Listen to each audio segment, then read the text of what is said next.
ओम श्री गणेशाय नमः। सभी मित्रों को बताना चाहूँगी कि प्यारे मित्रों, आज की जो क्लास है बहुत ही इम्पोर्टेंट है और ये क्लास हमारी इकाई 5 से है और कई मित्रों के अनुरोध से थे कि मैम यूनिट 5 से आप करवा दीजिए। तो ये पार्ट 1 है इसका, ठीक है। पार्ट 1 लिया है मैंने, भाग 1 है और भाग 2 मैं कल इसका मॉर्निंग में अपलोड कर दूंगी। भाग 2 में बहुत इतने बेहतरीन क्वेश्चन हैं आपके संपूर्ण जो आपके पाठ्यक्रम में लगी हुई इकाई 5 है। तो इकाई 5 का मैंने यहाँ पर जिक्र किया है और बाकी मेरे पास इकाई 5 के बंधु बात करूँ तो कम से कम 400 प्रश्नों का संकलन है इकाई 5 से। तो इकाई 5 का जो हमने यहाँ से स्टार्ट किया है ना, तो ये प्री प्रवास की रचना से स्टार्ट किया है। प्री प्रवास के आगे की जितनी रचनाएं हैं वो ऑलरेडी समूह में हुई हैं और उसका उसका भी मैं जिक्र कर दूंगी, यानी कि रेवा तट से लेकर के प्री प्रवास तक के अलग प्रश्न मेरे पास उपलब्ध हैं। यहाँ प्री प्रवास से लेकर के मैं इसमें कंप्लीट करवा दूंगी जहाँ तक हमारा सिलेबस में दिए गए हमारे धूमिल की रचनाओं तक के जो कविताएं हैं। पहला प्रश्न आता है कि प्रिय प्रवास महाकाव्य के रचयिता कौन है, तो हरिऔध जी हैं। आपको मैथिली शरण गुप्त, जयसी और जयशंकर प्रसाद को अवश्य पढ़ना है, ठीक है। अच्छा, इस चारों ऑप्शन भी देखते जाना है, ऐसा नहीं कि केवल एक ऑप्शन को आपको तैयार करना है। ये प्रश्न लाने का यही मेरा मोटिव है कि बंधु आप चारों ऑप्शन को अवश्य देखिएगा और उन रचनाकार की रचनाएं भी आप देखिएगा। खड़ी बोली हिंदी का प्रथम महाकाव्य किसे माना जाता है, तो करेक्ट आंसर हमारा है प्रिय प्रवास। आगे है प्रिय प्रवास की कथा वस्तु का मूलाधार क्या है, तो इसका जो कथा वस्तु का मूल आधार है जो वो है भागवत दशम स्कंध। अगला है प्रिय प्रवास किस प्रकार की काव्य श्रेणी में गिना जाता है, तो ये करेक्ट आंसर हो जाएगा यहाँ पर हमारा विरह काव्य। फिर अगला प्रश्न आता है कि प्रिय प्रवास कितने सर्गों में है, तो सभी जानते हैं कि ये 17 सर्गों में रचित है। आगे चलते हैं तो अगला हमारा प्रश्न निकल कर आता है कि प्रिय प्रवास महाकाव्य किस पौराणिक कथा पर आधारित है, तो ये कृष्ण कथा पर आधारित है। नेक्स्ट आता है कि प्रिय प्रवास के किस सर्ग में हरिऔध ने विश्व प्रेम को व्यक्तिगत प्रेम की अपेक्षा अधिक महत्वपूर्ण माना है, 7 का करेक्ट आंसर 2 हो जाएगा 17वें सर्ग में। अगला है प्रिय प्रवास मूलतः किस रस से संबंधित ग्रंथ है, तो 8 नंबर का करेक्ट हो जाएगा 2 वियोग श्रृंगार। अगला है हरिऔध जी ने प्रिय प्रवास में पवन दूती प्रसंग रखा है, उनका पवन दूती प्रसंग किससे प्रभावित है, तो जो 9 का करेक्ट आंसर हमारा हो जाएगा वो हो जाएगा कालिदास के मेघदूत से। अगला प्रश्न आता है कि प्रिय प्रवास की राधा के विरह के संबंध में निम्न कथनों में से कौन सा कथन सत्य है, तो यहाँ पर जो हमारा ये कथन नीचे भी यहाँ पर है देखिएगा, ठीक है। अच्छा, एक हाँ 3 ही गए, माफ कीजिएगा, एक कथन और था मेरे ख्याल से छूट गया है। तो यहाँ पर जो है करेक्ट आंसर हमारा 10 नंबर का निकल कर आएगा, वो 3 नंबर निकल कर आएगा कि राधा में कृष्ण विरह उदारता लोक ही तथा विश्व प्रेम के रूप में स्फुटित हुआ, यानी था कि निम्न में से सभी कथन ऐसा करके था चौथा ऑप्शन, तो उसको मैंने रखा नहीं है। 3 नंबर यहाँ पर हमारा करेक्ट आंसर हो जाएगा। अगले प्रश्न की ओर चलते हैं तो अगला प्रश्न हमारा निकल कर आता है कि प्रकाशन वर्ष के अनुसार हरिऔध की काव्य कृतियों का सही अनुक्रम बताना है। मैं कल मैंने ग्रुप में कहा भी है मेरे कोर्स में कि आपको कौन कौन से रचनाकार हैं हिंदी आधुनिक काव्य खंड से, तो यहाँ पर देखिए हरिऔध जी को आप अवश्य देख लीजिएगा। 11 का बंटू 2 नंबर हमारा करेक्ट होगा प्रिय प्रवास, पद्य प्रसून, चोखे चौबदे, वैदेही वनवास। आगे चलते हैं तो अगला प्रश्न आता है कि निम्नलिखित में से प्रिय प्रवास के संबंध में आपको सत्य कथन का चयन करना है, ठीक है। इसको हम देख लेते हैं, ये हमारा कूट में दिया गया उत्तर है 12 नंबर का। बंधु इसको हम देख लेते हैं, 12 नंबर का जो हमारा यहाँ पर करेक्ट आंसर निकल कर आता है। तो प्रिय प्रवास में कुल 17 सर्ग हैं, सही है। इस श्री कृष्ण में को इसमें भगवान माना गया है, भगवान ही एक समाज सेवक माना गया है। इसके रचनाकार हरिऔध जी हैं और प्रिय प्रवास का कथानक श्री कृष्ण के मथुरा गमन के वृतांत पर आधारित है, ठीक है। तो यहाँ पर जो हमारा करेक्ट आंसर देखो ये 3 नंबर ही निकल कर आएगा, 1 3 4 हमारा सही है और 2 नंबर जो है हमारा वो गलत है, क्योंकि इसमें भगवान के रूप में नहीं समाज सेवक के रूप में कृष्ण हमारे सामने आते हैं प्रिय प्रवास में, ठीक है। आगे एक प्रश्न आता है कि प्रिय प्रवास हिंदी खड़ी बोली का प्रथम महाकाव्य है, तो फिर अगला है कि इसमें आध्यात्मिक एवं लौकिक प्रेम को प्रस्तुत करते हुए लोक पक्ष एवं लोक कल्याण पर कवि का ध्यान केंद्रित रहा है।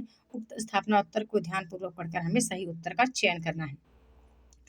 तो 13 नंबर का बता दूं, दोनों भैया सही है, ए आर दोनों यहाँ पर हमारे राइट आंसर हो जाएंगे। आगे चलते हैं तो जन्म काल के अनुसार फिर से हमें कवियों का सही अनुक्रम लगा देना है यहाँ पर, तो 14 नंबर का बता दूं मैं, क्योंकि पहले हमारे पाठक जी आते हैं, फिर उपाध्याय जी आते हैं, फिर गया प्रसाद, फिर रामनरेश त्रिपाठी आते हैं, ठीक है। तो यहाँ 2 नंबर हमारा करेक्ट उत्तर हो जाएगा। आगे जब फिर चलती हूँ तो रस का रस किसकी रचना है। जितना ज़्यादा आप कमेंट करेंगे कि मैम इसको डिफाइन करके बताएं, प्रत्येक का व्याख्या बता दीजिए, उतना अच्छा मैं क्लास लाऊंगी कल वाला हमारा। ठीक है, आज मैं फास्ट कर रही हूँ, आपको दिखा रही हूँ कि हमारे ग्रुप में ऑलरेडी इनका संज्ञान है हमारे मित्रों को, और हमारे जो यूट्यूब के दर्शक हमें देखते हैं और कई ऐसे मित्र हैं, बहुत विनम्र निवेदन किए हैं कि मैम इकाई 5 से प्रश्न आप अवश्य लाएं, तो उनके अनुरोध पर मुझे ये क्लास आपको देना पड़ रहा है बंधु। और ये दोनों पार्ट आपको देखना है, दोनों पार्ट देखना है, कोशिश करें तो उसको 1 लाइनर आप नोट डाउन कर लें। ठीक है, रस कलश किसकी रचना है, तो यहाँ पर करेक्ट आंसर हमारा सभी जानते हैं ये हरिऔध जी की है, बड़ी इंपॉर्टेंट है और कई बार एग्जाम में ये रिपीट हो चुकी है। आगे दिवस का अवसान समीप था, गगन था कुछ लोहित हो चला, प्रस्तुत पंक्तियां प्रिय प्रवास से ही ली गई हैं। अगला प्रश्न आता है कि मैथिली शरण गुप्त को राष्ट्र कवि की उपाधि किसने दी, तो ये हमारा 17 नंबर का जो करेक्ट है वो महात्मा गांधी हमारा करेक्ट आंसर हो जाएगा। और आगे चलते हैं तो अगला प्रश्न है कि मैथिली शरण गुप्त की किस काव्य कृति को हिंदी संस्कृति का स्वर्ण स्वच्छ दर्पण कहा गया है, तो करेक्ट आंसर 18 का 4 नंबर है, जय भारत। अगला आता है गुप्त जी की किस रचना पर अंग्रेजों ने प्रतिबंध लगा दिया था, 19 का करेक्ट आंसर है भारत भारती पर। नेक्स्ट आता है कि द्विवेदी युग के किस कवि को राज्यसभा का सदस्य नियुक्त किया गया, तो 20 का करेक्ट आंसर हमारा हो जाएगा 4 नंबर, मैथिली शरण गुप्त को। अगला प्रश्न आता है कि भारत भारती की रचना गुप्त काल गुप्त जी ने किसके अनुरोध पर की, राजा रामपाल सिंह या फिर राय कृष्णदास राजा रामपाल राय कृष्णदास के अनुरोध पर, या महात्मा गांधी, नेहरू जी, या फिर महावीर द्विवेदी जी। तो 21 का करेक्ट आंसर हमारा ये होगा राजा रामपाल सिंह और राय कृष्णदास के अनुरोध पर। अगला प्रश्न आता है 22 नंबर का कि मैथिली शरण गुप्त द्वारा रचित भारत भारती का प्रकाशन वर्ष, तो यहाँ सभी जानते हैं, करेक्ट आंसर हमारा हो जाएगा 22 का 1914। ठीक है, 14 में प्रकाशित हुआ है। आगे आता है अगला प्रश्न कि भारत भारती के विषय में किस विद्वान ने कहा था कि यह काव्य वर्तमान हिंदी साहित्य में युगांतर उत्पन्न करने वाला है। 23 का करेक्ट आंसर हम बता दें बंधु, 2 नंबर हमारा यहाँ पर करेक्ट उत्तर हो जाएगा, आचार्य महावीर द्विवेदी ने। नेक्स्ट आता है कि भारत भारती को किस छंद में रचा गया है, तो 24 का करेक्ट आंसर हमारा 4 हो जाएगा, हर गीतिका छंद में। भारत भारती के अतीत खंड में कुल कितने पद्य हैं, ये प्रश्न इतने बेहतरीन है कि यानी जितने आपके पद्य खंड में जितनी पंक्तियां हैं, जितनी महत्वपूर्ण पंक्तियां हैं जो प्रश्न बन सकती थी, उन्हीं प्रश्नों का यहाँ पर मेंशन किया गया है। ध्यान से क्लास को देखिएगा, इसको आपको बिल्कुल स्किप नहीं करना है, क्लास को पूरा देखना है, और वीडियो पसंद आए तो लाइक करना तो बनता है बंधु। तो भारत भारती के अतीत खंड में कुल कितने पद्य हैं, तो 25 नंबर का करेक्ट आंसर 3 हो जाएगा, 253 पद्य। आगे चलते हैं तो अगला प्रश्न आता है कि चैतन्य महाप्रभु की वियुक्ता पत्नी के त्याग तप और उसकी मनोदशा का उल्लेख किस ग्रंथ में मिलता है, तो करेक्ट आंसर हो जाएगा विष्णुप्रिया में। अच्छा, आप मुझे बताना कि मैथिली शरण गुप्त की जितनी रचनाएं हैं क्या सबका आपको विषय वस्तु पता है, यदि विषय वस्तु पता नहीं है तो आप मुझे जरूर कमेंट करके बताना बंधु, तो मैं उसका विषय वस्तु आपको बता दूंगी। ओके, आप जब कमेंट करेंगे तो विषय वस्तु मैं आपको बता दूंगी। तो साकेत के केंद्र में किस पात्र की कथा है, राम, उर्मिला, सीता या लक्ष्मण, तो करेक्ट यहाँ पर है हमारा उर्मिला, करेक्ट आंसर हो जाएगा। आगे है कि प्रश्न आता है कि साकेत के किस सर्ग में नायिका उर्मिला की विरह वेदना का वर्णन देखने को मिलता है, तो 28 का करेक्ट आंसर हमारा यहाँ पर निकल कर आता है 1 नंबर, 9वां सर्ग में, सर्ग 9 में। अगला आता है कि गुप्त जी ने साकेत महाकाव्य में किस प्रकार की शैली का उल्लेख किया है, करेक्ट आंसर हमारा यहाँ पर आ गया 4 नंबर, वैदर्भी काव्यात्मक गीत शैली। फिर अगला है गुप्त जी द्वारा रचित साकेत महाकाव्य में कुल कितने सर्गों का जिक्र देखने को मिलता है, 30 का करेक्ट आंसर 2 नंबर हो जाएगा, 12 सर्ग।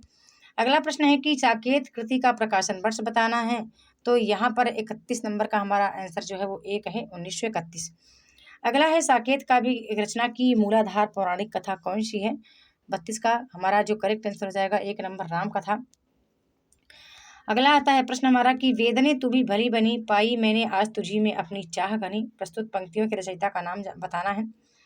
ठीक है, तो सभी जानते हैं मैथिली शरण गुप्त हमारे इसके रचयिता हैं। शीश हिलाकर दीपक कहता, बंधु वृथा ही तो क्यों दहता, पर पतंग पर पढ़कर ही रहता, कितनी विहलता है दोनों ओर प्रेम पलता है, बताना है यहाँ पर उक्त पंक्तियाँ किसकी हैं, तो ये साकेत से ली गई पंक्ति है। ठीक है, ये साकेत से ली गई पंक्ति है। अगला है मैथिली शरण गुप्त की रचनाओं का हमें प्रकाशन वर्ष बता देना है, पंचवटी साकेत। अच्छा देखो, रंग में भंग एक ही जगह पर है, ठीक है, रंग में भंग पंचवटी साकेत विष्णुप्रिया हमारा 2 नंबर करेक्ट आंसर हो जाएगा। ओके, आगे चलते हैं। तो मानस भवन में आर्यजन जिनकी उतारे आरती, भगवान भारतवर्ष में गूंजे हमारी भारती। तो सभी जानते हैं ये भारत भारती से ली गई पंक्ति है। अगला है कि निम्नलिखित रचनाओं में से मैथिली शरण गुप्त की रचना है, ठीक है। और इसी तरह के कूट में आपके प्रश्न बन जाते हैं। तो गुप्त जी की जो रचनाएं हैं तो कौन कौन सी हैं यहाँ पर, 37 नंबर का देख लेते हैं। आपको पता है बंधु कि यहाँ पर हमारी जो करेक्ट उत्तर हो जाएगा वो 1 2 3 4 सभी हो जाएगा। ये सभी जो है वो मैथिली शरण गुप्त की ही रचनाएं हैं। ओके, मेरे ख्याल से यहाँ पर एक डाउट हो रहा है, ठीक है। कुणाल गीत नहीं, ये विकट भट्ट, हाँ सही सही है, सभी सभी उन्हीं की है, ठीक है। सभी हमारी रचनाएं जो है वो मैथिली शरण गुप्त की ही हैं। अगला है निम्नलिखित में से यहाँ पर आपको सही युग्म का चयन करना है, ठीक है। कि कौन सी कृति क्या आती है, इसमें आप एक भी यदि चयन कर लें, विष्णुप्रिया, सिद्धराज, साकेत, जय भारत, तो आप यहाँ पर खंड काव्य, महाकाव्य, मुक्त काव्य, तो आप यहाँ पर बंधु करेक्ट आंसर निकाल पाएंगे, है ना। तो बता दूं मैं, इसका हम चयन कर लेते हैं अच्छे से। नीचे दिए गए कूट, अच्छा कूट में उत्तर देना है, ठीक है। तो प्रश्न है, क्या प्रश्न है, कौन सा युग्म सही, कौन से युग्म सही है। तो यहाँ पर हमारा, ठीक है, विष्णुप्रिया खंड काव्य है, सिद्धराज जो खंड काव्य नहीं है, ठीक है, सिद्धराज मेरे ख्याल से खंड काव्य नहीं, महाकाव्य की श्रेणी में है। साकेत महाकाव्य है, जय भारत मुक्तक काव्य है, ठीक है। तो यहाँ पर कौन सा युग्म सही है ये बताना है 38 नंबर का। तो यहाँ पर बंधु हमारे जो 3 नंबर है, ठीक है, 38 का, सिद्धराज भी खंड काव्य है, ठीक है। जय भारत मुक्तक काव्य नहीं, मेरे ख्याल से जय भारत भी प्रबंध काव्य है कि महाकाव्य की श्रेणी में आता है। तो यहाँ पर हमारा जो 1 नंबर है, 1 2 3 हमारा यहाँ पर 38 नंबर का करेक्ट उत्तर हो जाएगा, ठीक है। 1 2 3 हमारा हो गया, आप भी देख लेना। 4 नंबर जो जय भारत है मुक्तक काव्य नहीं है, खंड काव्य है, मेरे ख्याल से महाकाव्य की श्रेणी में आता है, ठीक है। तो यहाँ पर ये हमारा नहीं आएगा, बाकी 1 2 3 सभी आएंगे। अगला है स्थापना तर्क वाला प्रश्न है कि मैथिली शरण गुप्त भारतीय संस्कृति के आख्याता हैं, हाँ, और ये इसलिए उनके काव्यों में आधुनिक दृष्टिबोध नहीं मिलता। तो 39 का जो करेक्ट आंसर हमारा निकल कर आएगा वो 4 नंबर सही हो जाता है। यहाँ पर हमारा ए तो सही है पर आर गलत है। अगला है कि भारत भारती की रचना में उर्दू के किस ग्रंथ की प्रेरणा थी। तो सभी जानते हैं मुसद्दे-ए-आली, यहाँ पर 3 नंबर करेक्ट आंसर हो जाएगा। और छायावादी बृहत्तई में शामिल नहीं है, तो प्रसाद पंथ, निराला वर्मा, तो छायावादी बृहत्तई में हमारी महादेवी जी शामिल नहीं है, ठीक है। आगे प्रश्न आता है कि शंकर प्रसाद रचित आशु काव्य का प्रकाशन वर्ष बताना है। तो यहाँ पर सभी जानते हैं इसका करेक्ट आंसर 1925 हो जाएगा, 4 नंबर हमारा उत्तर हो जाएगा।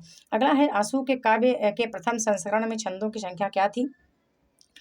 तो यहाँ पर जो करेक्ट आंसर है बंधु हमारा 3 नंबर करेक्ट हो जाएगा, 126। जब अगले प्रश्न की ओर चलते हैं, तो आशु काव्य के द्वितीय नवीन संस्करण में छंदों की संख्या क्या थी। तो यहाँ पर हमारा उत्तर हो जाएगा 190, ठीक है। आगे चलते हैं, अगला प्रश्न निकल कर आता है कि आशु काव्य किस प्रकार का काव्य है, दुखांत, प्रेम, सुखांत या फिर विरह। तो 45 का जो हमारा करेक्ट उत्तर निकल कर आता है, 45 नंबर का 1 नंबर है, दुखांत काव्य है। अगला आता है प्रश्न कि आशु काव्य की रचना किस प्रकार में, किस छंद में हुई है, ठीक है। तो सभी जानते हैं आनंद छंद में हुई है, यहाँ पर 46 का 2 नंबर हमारा करेक्ट उत्तर हो जाएगा। और आगे प्रश्न आता है, प्रसाद द्वारा रचित आशु काव्य की विशेषता नहीं है उपदेशात्मकता, चमत्कार और उक्ति वैचित्र, अनुभूति और कल्पना प्रधान या फिर विश्व बंधुत्व की भावना। तो 47 का जो करेक्ट है वो चमत्कार और उक्ति वैचित्र, ठीक है, ये इसकी विशेषता नहीं है, 2 नंबर। आगे चलते हैं, तो छायावाद का मैनिफेस्टो सभी जानते हैं किसको कहा गया है, 3 नंबर करेक्ट होगा, पल्लव की भूमिका को। अगला है, इस करुणा कलित हृदय में अब विकल रागनी बजती हो, क्यों हाहाकार सरों में वेदना असीम गरजती, पंक्तियां कहाँ से ली गई हैं। तो यहाँ पर 49 का जो करेक्ट उत्तर है वो 3 नंबर आंसू से ही ली गई पंक्ति है।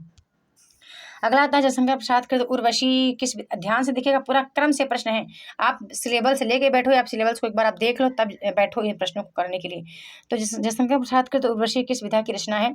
तो 50 का जो करेक्ट आंसर है 1 नंबर है, गीत काव्य है। आगे चलते हैं, तो प्रश्न आता है कि प्रसाद की काव्य कृतियों का सही अनुक्रम बताना है, ठीक है। तो यहाँ पर देखिएगा कि झरना जो है सबसे आगे है, ठीक है, झरना सबसे आगे है, और अच्छा उर्वशी पहले, हाँ प्रसाद है तो उर्वशी चंपू काव्य पहले आता है, झरना आशु लहर, ठीक है, उर्वशी झरना आशु लहर यहाँ पर हमारा करेक्ट उत्तर हो जाएगा, ठीक है। उर्वशी को कई बार एग्जाम में रिपीट हुआ है, ये सभी रिपीट हुए हैं, उर्वशी इनकी चंपू काव्य है। और ज्ञान दूर कुछ क्रिया भिन्न है, इच्छा क्यों पूरी हो मन की, एक दूसरे से न मिल सके यही विडंबना है जीवन की, किसने या किसने किसे कहा है? तो बामन का हमारा जो बामन का करेक्ट आंसर आता है वो 2 नंबर जयशंकर प्रसाद की पंक्ति है। अगला आता है कि जयशंकर प्रसाद द्वारा रचित कामायनी महाकाव्य का प्रकाशन वर्ष बंधु सभी जानते हैं। यहाँ पर करेक्ट आंसर हमारा 1936 हो जाएगा। अगला है कि महाकाव्य कामायनी महाकाव्य में सर्गों की संख्या कितनी है? तो 15 है। ठीक है, आगे हम चलते हैं तो कामायनी महाकाव्य के सर्गों का सही अनुक्रम बताना है। ठीक है, तो श्रद्धा आशा चिंता काम वासना, मेरे ख्याल से 55 का हमारा यहाँ पर, ठीक है, 55 का जो हमारा करेक्ट आंसर निकल कर आता है वो 4 नंबर है। चिंता आशा श्रद्धा काम वासना, ये हमारा करेक्ट हो जाएगा। ठीक है, यहाँ पर 4 नंबर हमारा करेक्ट उत्तर हो जाएगा कामायनी का। आगे चलते हैं तो कामायनी किस प्रकार का छायावादी काव्य है? ठीक है, तो कामायनी जो है बंधु एक तरह से हमारा ये प्रगीतात्मक काव्य है। ठीक है, अगला प्रश्न आता है कि जयशंकर यदि महाकाव्य होता तो महाकाव्य ही आपको लगाना था। ठीक है, जयशंकर प्रसाद की किस कृति को छायावाद का उपनिषद कहा जाता है? तो यहाँ पर सभी जानते हैं झरना को। ठीक है, तो छायावाद का उपनिषद जो है वो झरना को ही कहा जाता है। ठीक है, नहीं माफ़ कीजिएगा, हाँ प्रसाद की छायावाद का उपनिषद, हाँ कामायनी को कहा जाता है। ठीक है, माफ़ कीजिएगा, ये किसी का कथन है, किसी याद नहीं आ रहा किसका कथन है, इंद्रनाथ मदान या किसी का कथन है ये कि छायावाद का उपनिषद कहा गया है कामायनी को। तो यहाँ पर 1 नंबर हमारा करेक्ट उत्तर हो जाएगा। आगे चलते हैं तो कामायनी महाकाव्य में श्रद्धा पात्र किसकी प्रतीक है? तो करेक्ट आंसर हो जाएगा हमारे यहाँ 3 नंबर हृदय की। और नारी तुम केवल श्रद्धा हो, सभी जानते हैं ये संकलित जो है वो लज्जा सर्ग से संकलित है। आगे है जीवन निशीथ का अंधकार भर रहा क्षेत्र के अंचल में मुख आवृत्ति को तुम निहार, प्रस्तुत पंक्तियां कामायनी के किस सर्ग से उद्धृत हैं यानी ली गई हैं? तो 60 का जो करेक्ट आंसर है वो 1 नंबर करेक्ट होगा लीला सर्ग से। आगे चलते हैं तो काम मंगल से मंडित श्रेय सर्ग इच्छा का है परिणाम, तिरस्कृत कर उसको तुम भूल बनाते हो अवसर अवफल अवधाम, बताना है कामायनी के किस सर्ग से लिया गया है? तो करेक्ट आंसर इसका हो जाएगा हमारा श्रद्धा सर्ग से। आगे चलते हैं तो सूर्यकांत त्रिपाठी निराला की प्रथम रचना सभी जानते हैं जूही की कली है, 1916 में प्रकाशित हुई थी। और आगे है 63 का एक हमारा करेक्ट आंसर कि जूही की कली काव्य रचना निराला के किस काव्य संग्रह में संकलित है? तो सभी जानते हैं अनामिका में संकलित है। और अगला प्रश्न आता है, अच्छा मेरे पास संकलन है, ठीक है, कि गीतिका में कितनी रचनाएं संकलित हैं? तुलसीदास में, परिमल में, अनामिका में। तो उन रचनाओं मतलब कौन कौन किस कविताएं संकलित हैं? ठीक है, तो यदि आप कहो तो मैं बना दूंगी इसके लिए एक वीडियो छोटी सी। और जागो फिर एक बार कविता निराला के किस काव्य संग्रह में संकलित है? तो करेक्ट आंसर यहाँ हमारा हो जाता है 3 नंबर परिमल में।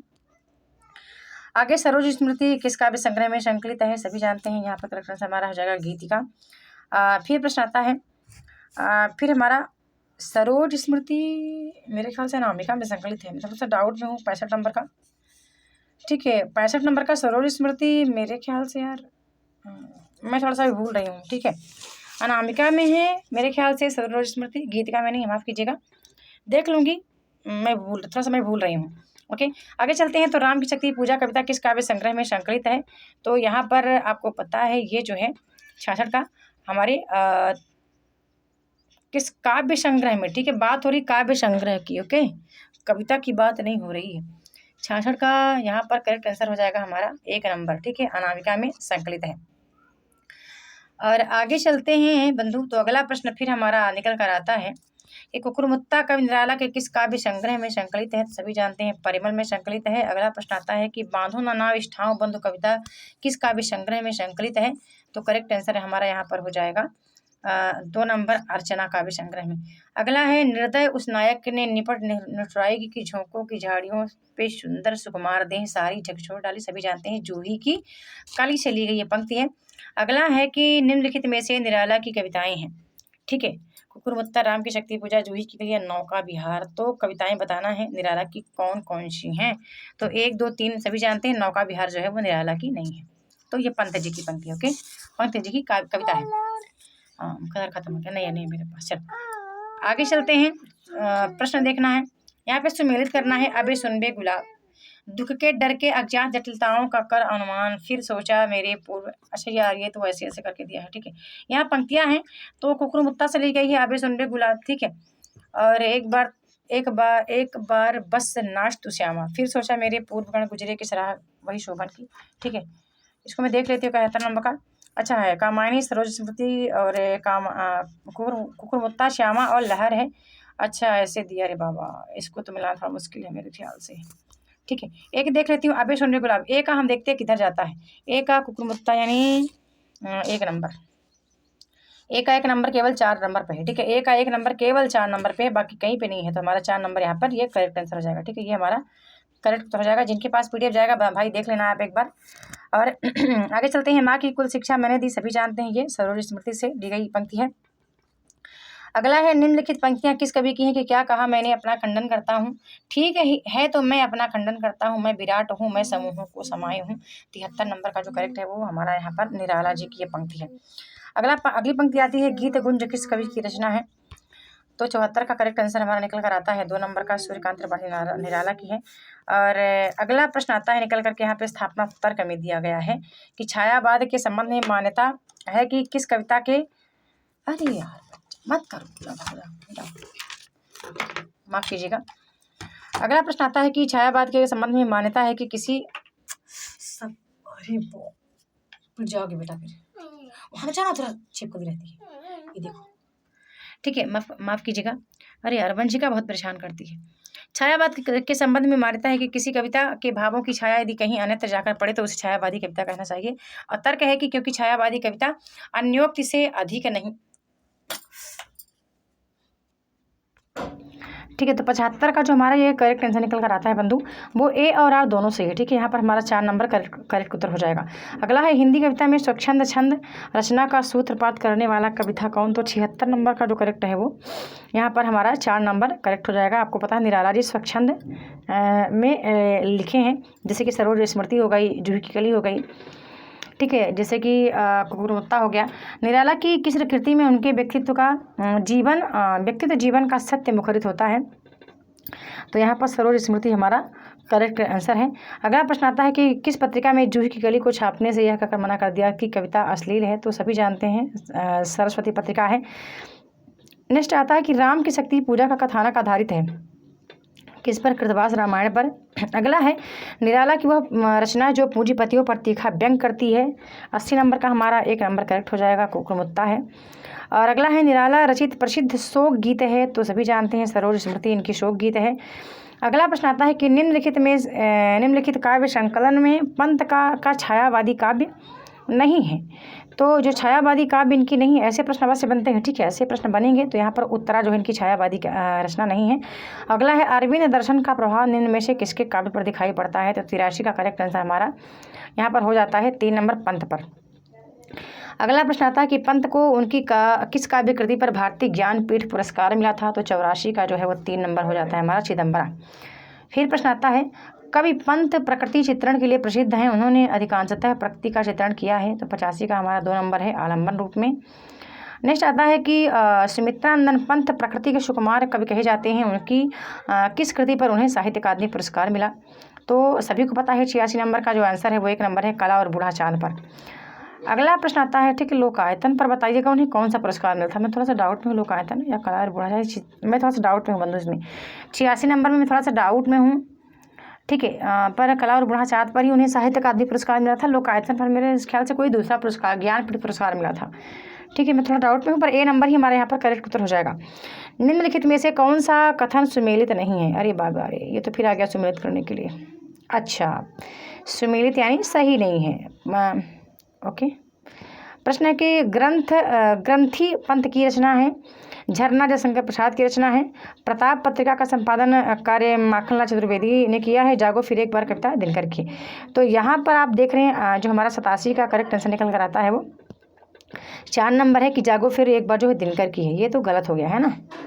आगे चलते हैं, इस पंत की रचनाओं का फिर से सही अनुक्रम बता देना है। तो 88 का 1 नंबर ही करेक्ट होगा, वाणी पत्थर, लोकायतन और सत्यकाम।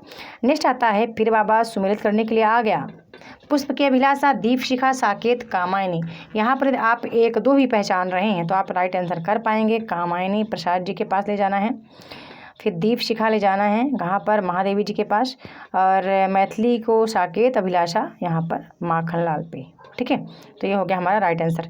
अब 89 का देख लेते हैं, करेक्ट आंसर निकल कर आएगा हमारा 3 नंबर। ओके, 3 नंबर हमारा करेक्ट उत्तर हो गया। आगे प्रश्न आता है, निराला की अधिकांश कविताओं की पृष्ठभूमि में राष्ट्रीयता का रंग विद्यमान मिलेगा। उक्त कथन किस विद्वान का है? तो 90 नंबर का जो हमारा करेक्ट आंसर निकल कर आता है बंधु, वो निकल आता है 1 नंबर भागीरथ मिश्र का। अगला है कथन है, कविता करने की प्रेरणा मुझे प्रकृति निरीक्षण से मिली। ये सभी जानते हैं, पंत की पंक्ति है। ओके, सुमित्रानंदन पंत की मुख्य की निम्नलिखित कृतियों को उनमें से किन पर अरविंद दर्शन का प्रभाव पड़ा? यहाँ भी कूट में ये PYQ है, ठीक है, PYQ है बान्य का। हम देखते हैं बान्य का हमारा बंधु है, यहाँ पर आपको पता है रजत शिखर और गुंजन, ठीक है, रजत शिखर और गुंजन हमारा यहाँ पर बान्य का हमारा करेक्ट आंसर निकल कर आता है 2 और 3 नंबर। यार सौवर्ण और रजत शिखर दिया है रे भाई, सौवर्ण और रजत शिखर दिया है PYQ में दिया, लेकिन बड़ा मिस्टेक है वहाँ पर। मेरे ख्याल से NTA ने उसका फिर राइट आंसर करके सबको बोनस मार्क्स दिया था। यहाँ पर सौवर्ण दिया, हाँ गुंजन नहीं है, माफ़ कीजिएगा, हाँ सौवर्ण और रजत शिखर, ठीक है। हमारा यहाँ पर 2 और 3 ही करेक्ट उत्तर हो जाएगा। आगे देखते हैं, तो अगला है प्रकृति मानव और प्रकृति के बीच है समानता, पूर्व संपर्क, पूरकता या विरोध भाव में मिथक सृजन के सूत्र विद्यमान होते हैं। तर्क है कि क्योंकि प्रकृति में अलौकिकता और दिव्य शक्ति है और मानव कल्पना तथा प्रकृति के मध्य सीधा और अनिवार्य संबंध है। तो यहाँ 93 का हम राइट आंसर चयन करेंगे। यहाँ पर हमारे जो है ना वो सभी सही कथन है, ठीक है, दोनों ही सही हैं। हमारा A भी सही है, स्थापना भी, और R भी सही है। अगला है कि स्वच्छंदतावाद छायावाद और रहस्यवाद का पर्याय है। फिर तर्क दिया गया क्योंकि यह द्विवेदी युगीन शास्त्रीयता की प्रतिक्रिया स्वरूप वैयक्तिक कल्पनातिरेक और निजी रहस्यानुभूति का प्रतिफलन है। 94 का भाई यहाँ पर मैं बता दूं करेक्ट आंसर जो हमारा हो जाएगा, तो इसका सबको बताना है। यहाँ पर हमारा जो करेक्ट है बताइएगा आप क्या होना चाहिए। ये बड़ा बढ़िया प्रश्न है, और 94 का सबको बताना है। स्वच्छंदतावाद छायावाद और रहस्यवाद का ही पर्याय है। और अगला है कि क्योंकि यह द्विवेदी युगीन शास्त्रीयता की प्रक्रिया स्वरूप वैयक्तिक कल्पनातिरेक और निजी रहस्यानुभूति का प्रतिफलन है। तो यहाँ पर 94 का सभी को बताना है राइट आंसर क्या होना चाहिए, ठीक है। अभी मैं इसका नहीं बता रही, मैं कमेंट पे बता दूंगी। फिर परियों के बच्चे से हम सुभग सीप के पंख पसार समुद्र पैरते स्तुति ज्योत्सना में पकड़ इंद्र के कर सुकुमार। 95 का हमारा राइट आंसर निकल कर आता है 1 नंबर पंत जी की रचना है, पंक्ति है, ठीक है। अगला है स्थापना तर्क दिया है कि छायावादी काव्य आत्मनिष्ठता के कारण अहमवादी बन गया और इसी कारण छायावादी कवियों ने सामाजिक नैतिकताओं की उपेक्षा की। तो करेक्ट आंसर हमारे यहाँ पर जानते हैं क्या निकल कर आएगा? दोनों ही गलत है, ठीक है, दोनों ही गलत है। स्थापना भी गलत है और हमारा तर्क भी यहाँ पर गलत है। कविता हमारे परिपूर्ण क्षणों की वाणी है, बहुत बार एग्जाम में रिपीट हो चुका है। 97 का 2 नंबर है, पंत जी की पंक्ति है।